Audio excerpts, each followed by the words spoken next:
જૂનાગઢ કોર્પોરેશનમાં કામકાજ કરતા સફાઈ કામદારોની હડતાળ યથાવત છે। હાજીયાની બાગ પાસે મોટી સંખ્યામાં કામદારો ભેગા થયા હતા। કચરો લેવા જતી ડોર ટુ ડોર ગાડીઓમાં ભ્રષ્ટાચાર થતો હોવાનો આરોપ છે। સફાઈ કામદારોને કાયમી કરવા રોજમદારોની માંગ છે।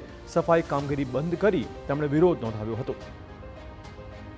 કાયમી કર્મચારીના વારસદારોને નોકરી આપવી, સખી મંડળની બહેનોને ફિક્સમાં લેવી, રોજમદારોને કાયમી કરવા તેમજ ડોર ટુ ડોરના કર્મચારીઓને સીધા પૈસા મળે, વાહનો પણ કોર્પોરેશનના હોય અને કોન્ટ્રાક્ટરો કમાતા હોય, તો આ બધી જ ગેરપ્રવૃત્તિ ચાલુ હોય મહાનગરપાલિકાની અંદર, તો અમારે ન છૂટકે હડતાલો વખતો વખત કરવાની થતી હોય છે, પણ આ લોકો સમજતા જ નથી।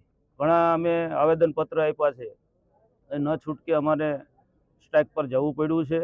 જૂનાગઢ મહાનગરપાલિકામાં ફરજ બજાવતા અમારા કાયમી સફાઈ કામદાર કર્મચારી, રોજમદાર, સખી મંડળના બહેનો કોન્ટ્રાક્ટમાં ડોર ટુ ડોરમાં ફિક્સમાં કામ કરે છે, તેના પ્રાણ પ્રશ્નોનો નિકાલ માટે અમે અવારનવાર તંત્રને, પદાધિકારી, અધિકારીઓને રજૂઆત કરી આજ દિન સુધી પ્રશ્ન હલ ન થતા અમે સતત 2 દિવસથી સફાઈની કામગીરી શહેરની બંધ કરી હડતાલમાં જોડાઈ ગયેલા છીએ।